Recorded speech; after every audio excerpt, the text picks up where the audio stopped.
ఎందుకంటే వాళ్లకు నేరాలు ఎట్లా చేయాలి, ఎట్లా ట్యాప్ చేయాలి అనే దాంట్లో పర్ఫెక్ట్గా వాళ్లకు అవగాహన ఉన్నది. ఎందుకంటే కేసీఆర్ గారు పెద్ద మనిషి, ఆయన గురించి నేను అనదలుచుకోలేదు, కానీ వారు వచ్చినటువంటి గత నేపథ్యం అవన్నీ మనం పోయి మాట్లాడి ఇంతవరకే చెప్తున్నాం. ఫోన్ ట్యాపింగ్ వరకే. ఫోన్ ట్యాపింగ్ వచ్చిన అధికారం వచ్చిన 2-3 రోజుల్లోపు దాని యొక్క ఆధారాలని ధ్వంసం చేసిండ్రు. ధ్వంసం అయినాయి కదా, మూసీ ప్రాంతంలో పడేసిండ్రు కదా అవన్నీ సీడీస్. కాబట్టి మాకేం కాదనేది వాళ్ళు ధీమాతోటి ఉన్నారు. అంటే ఆధారాలు మొదలై ధ్వంసం చేసిండ్రు కాబట్టి ఫోన్ ట్యాపింగ్ కేసులు మమ్మల్ని ఏమి చేయలేరు. ఏసీపీ గారి పేరు వారు ఆయన ఇరుపతన్న కాదండి, ఇంకొకతను ఆయన మా దగ్గర ఎస్ఐ చేసి వచ్చిండి ఇద్దరు. ఆయన ప్రణీత్ రావును టోటల్గా అక్కడ ఉన్నటువంటి సాక్ష్యాలు విధ్వంసం చేసిండు. అది ఓపెన్గా అయింది. దాని మీద ఆయన పట్టుకున్నారు, అరెస్ట్ చేసిండ్రు, విచారణ సాగుతుంది. కాబట్టి మాకు ఆధారాలు లేవు. మేము టోటల్గా ఆధారాలు తీసేంటే క్రిమినల్ యాక్టివిటీ, ఇది క్రిమినల్ మైండ్ సెట్, దీంట్లో ఇచ్చేసిండ్రు. తర్వాత మిగిలిన కేసుల్లో ఈ కార్ రేస్ కేసుల్లో అక్కడ ప్రొసీజర్ అక్కడ క్రాస్ అయ్యిండ్రు. ఆ ప్రొసీజర్ దాని మీద అక్కడ మాట్లాడుతుంది, ఇక్కడ నువ్వు మీది స్కాము, తర్వాత వాళ్ళు మీకు మీ పార్టీకి వాళ్ళు ఫండ్ ఇచ్చిండ్రు, అది సెకండరీ ఆస్పెక్ట్ మనీ ల్యాండ్. దాంట్లో దాంట్లో వాళ్ళకు మేజర్ అంశం ఏంటంటే ప్రొసీజర్ 50 crores ఏదైతే ఇచ్చిండ్రో వితౌట్ వాళ్ళకు లిమిట్ దాటి దాని ప్రొసీజర్ ఫాలో కాకుండా ఇచ్చిండ్రు అనేది అక్కడ ఉంది. దాని ప్రకారం ఏమైనా ఉంటే చేస్తారు, అరెస్ట్ చేయాల్సిన ఆవశ్యకత ఉంటే చేస్తారు. అరెస్ట్ చేసే ఆవశ్యకత లేదు కాబట్టి లేదు. ఈయన సాక్ష్యాలను తారుమారు చేస్తారన్నప్పుడు మాత్రమే కేసులో అరెస్ట్ చేస్తారు. ఫోన్ ట్యాపింగ్ కేసులో ప్రభాకర్ రావు గారు ప్రధాన నిందితుడే అరెస్ట్ జరుగుతున్న సందర్భంలో కూడా నాయకులను ఎందుకు అరెస్ట్ చేస్తారు వీరే చెప్పిండ్రు. ఇప్పుడు మన సోదరులు స్వామి యాదవ్ గారు మొత్తం చెప్పిండ్రు, పలాని చీఫ్ సెక్రటరీ దగ్గర నుంచి పర్మిషన్ తీసుకొని ఇంటెలిజెన్స్ జిఐజీ ఆ తర్వాత ఫర్దర్గా ఇవన్నీ అదంతా అయిన తర్వాతనే కదా మీ దానికి వచ్చేది. మరి మీరెందుకు తొందరపడుతున్నారు మమ్మల్ని అరెస్ట్ చేయండి అని? ఇప్పుడు మిమ్మల్ని అరెస్ట్ చేస్తే ఇప్పుడు రాజకీయ ఉపన్యాసాల లోపల ఎట్లా మాట్లాడతారు, రాజకీయ ఉపన్యాసాల లోపల ప్రజాక్షేత్రంలో మాట్లాడుతుంటారు. ఇది జరిగేది ప్రొసీజర్ ప్రకారం అవుతుందా లేదా అది మీరు చూడండి. ప్రొసీజర్ ప్రకారం అధికారికంగా వాళ్ళు చేస్తున్నప్పుడు మీరు పార్టీ నాయకులు మీరు మాట్లాడొద్దు. అదేవిధంగా బీజేపీ వాళ్ళు కూడా రాజకీయం చేసే వాళ్ళు మాట్లాడుతారు. ఇప్పుడు ఒకటేనండి, మీరు ఈ దేశంలో ఉన్నటువంటి ఏ రాజకీయ పార్టీని కూడా రాజకీయంగా వీటి అంశాలని వాడుకోకుండా మాట్లాడి ఎవరు నియంత్రించలేరు. మీలాంటి మేధావులు కానివ్వండి, ఇంకొక మేధావులు ఎవరు కూడా నియంత్రించే పరిస్థితి లేదు.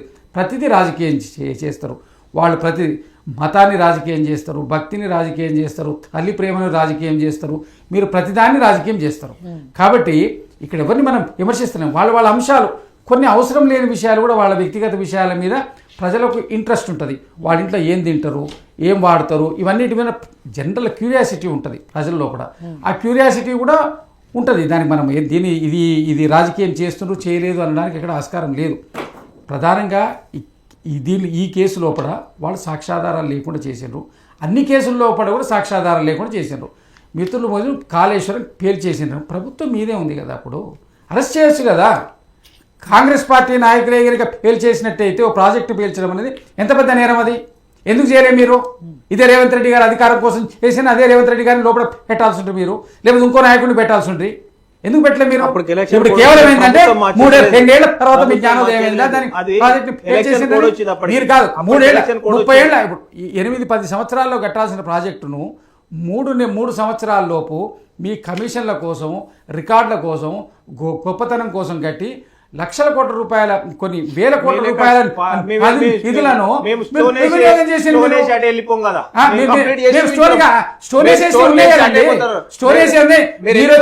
ఇంకోళ్ళు వచ్చినా ఉన్నాయి. ఇప్పుడు శ్రీశైలం ఆ రోజు రోషయ్య గారు ముఖ్యమంత్రి ఉన్నప్పుడు ఎంత పెద్ద విపత్తు వస్తే కూడా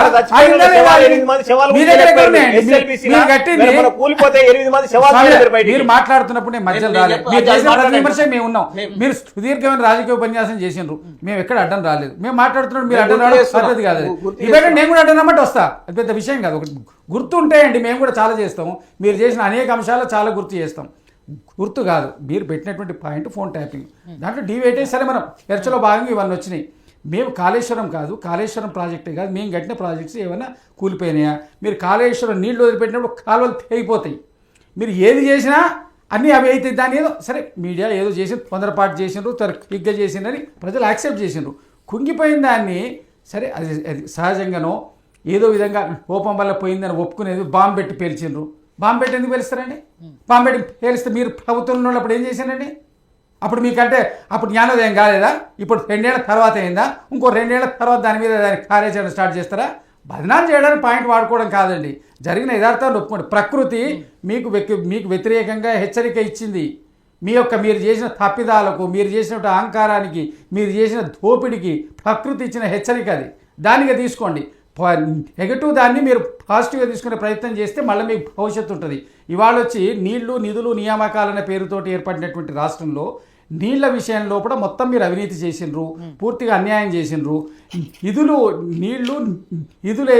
నిధులైతే ఎవరికి ఉద్యోగాలు ఇవ్వలేదు 10 సంవత్సరాలు, ఇవ్వకుండా పెండింగ్ పెట్టిండ్రు.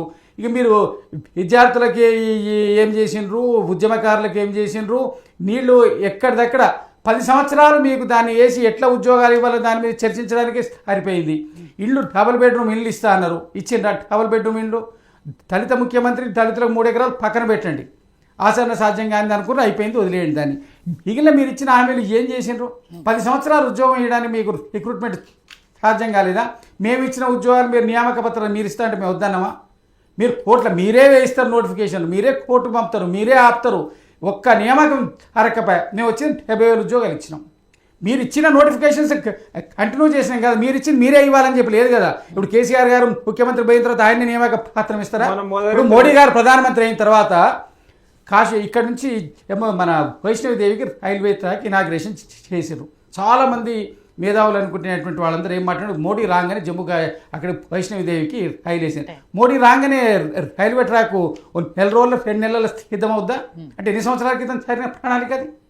అంటే మీకు ఒకటి ఏంటంటే ఎవరు అధికారంలో ఉంటే వాళ్ళు దాన్ని కొనసాగింపుగా చేస్తారు. నిజాన్ని యాక్సెప్ట్ చేయడం రావాలి. ఓటమి జరిగిందని మీరు మా గ్రామ పంచాయతీ ఎన్నికల్లో 70-80% వచ్చినాయి, మేము ఉంటే అద్భుతం. మీరు ప్రజాస్వామ్యబద్ధంగా ఎక్కడ జరగనిచ్చిండ్రు? ప్రలోభాలు పెట్టిండ్రు, ఇతర పార్టీ వాళ్ళని పోటీ చేయనీయలేదు, పోటీ చేసినటువంటి దాన్ని సరైన ప్రక్రియలో ఎన్నికలు జరగనీయలేదు, అపోజిషన్ వాళ్ళను వేధించారు. వేధించి మీరు విజయం సాధించారు. మేము ఎక్కడన్నా వేధించినట్టు మీరు ఒక 3-4 ఇన్సిడెంట్స్ చెప్తున్నారు, 100 ఇన్సిడెంట్స్ ఉన్నాయి అంతకుముందు. మీరు ఎక్కడ కూడా మీరు జరగలేదే. అది డెమోక్రటిక్ ప్రాసెస్లో కాంగ్రెస్ పార్టీ ఎప్పుడు ఉంటుంది, దానికి ప్రాధాన్యత ఇస్తుంది. ఈ తప్పుడు అరెస్ట్ చేయడం దీని పద్ధతి కాదు, విధానపరంగా పోతుంది. అది ఇవాళ కొత్తగా వచ్చింది కాదు, ఇప్పుడు క్లియర్గా ఈ చర్చలో మీకు మొదలు ప్రభాకర్ రావు గారి అరెస్టు, ఆ తర్వాత కొనసాగింపు చర్య ఇది, అంతే తప్ప వేరే లేదని నా అభిప్రాయం. రైట్. సాయి కిరణ్ గారు, ఫైనల్గా మీరేం చెప్పదలుచుకున్నారు ఈ విషయంలో? అంటే ఏం జరగబోతోంది అనుకుంటున్నారు? ఎందుకంటే రకరకాల వర్షన్స్ వినపడుతున్నాయి కాబట్టి, అసెంబ్లీ తర్వాత నోటీసులు వస్తాయి, రేపు ఎల్లుండి అరెస్టులు చేస్తారు, ఇవన్నీ వస్తున్నాయి కాబట్టి ఏం జరుగుతుంది అనుకుంటున్నారు? ఒకటే మేడం, ఏది జరిగినా కూడా జరిగింది వాస్తవం. దానికి ప్రజలు ఏం కోరుకుంటున్నారు, ఏదైతే తప్పు జరిగిందో దాని తగ్గట్టు శిక్షించాల్సింది వాస్తవం. అది కానీ శిక్షని ఎపిసోడ్ లాగా తీసుకెళ్లకుండా అది వాస్తవంగా శిక్ష జరిగే విధంగా చర్యలు తీసుకోవాల్సిన అవసరం ఉంది. ఎందుకంటే మీరు రేపు ఇంతకుముందుకు దసరాకి అయిపోతుంది, దీపావళికి అయిపోతుంది, నెక్స్ట్ ఇంకో పండుగ చెప్పి సంక్రాంతి అని, ఇప్పుడు 3వ సంక్రాంతి వస్తుంది వచ్చి కూడా. ఇప్పటివరకు కూడా జరిగింది ఏం లేదు. ఎక్కడ వేసినా గొంగడ అక్కడనే ఉంది. అక్కడ అది ఏమంటారు, అభివృద్ధిలో అట్లాగే ఉంది, కేసుల విధానంలో కూడా అలాగే ఉంది. సో నేనేమంటానంటే జరిగింది అనేది వాస్తవం అనేది అది బీఆర్ఎస్ వాళ్ళకి కూడా తెలుసు, ప్రతి ఒక్కరికి తెలుసు ఆ విషయం. అందరూ ఎన్ని వేల మందిని ఇబ్బంది పెట్టారు, సినిమా వాళ్ళని ఏ రకంగా ఇబ్బంది పెట్టి ఏ రకంగా వాడుకున్నారు, మరి బిజినెస్ వాళ్ళని ఏ విధంగా ఇబ్బంది పెట్టి ఏ విధంగా వాడుకున్నారు, రాజకీయ నాయకులని సొంత ఎమ్మెల్యేతో కూడా ఏ విధంగా బ్లాక్మెయిల్ చేసి వాళ్ళకి బయటికి పోకుండా వాళ్ళ బిజినెస్ మీద వాళ్ళ అన్ని తెలుసుకొని వాళ్ళు ఏ విధంగా ఇబ్బంది పెట్టాలో ఆ విధంగా ఇబ్బంది పెట్టారు.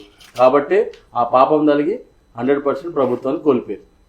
ఇప్పటికైనా వాళ్ళు దాన్ని జ్ఞానోదయం తెచ్చుకొని దాన్ని బయటికి వచ్చి తప్పు చేసిన దాన్ని తప్పు చేసినట్టు ఆలోచించుకొని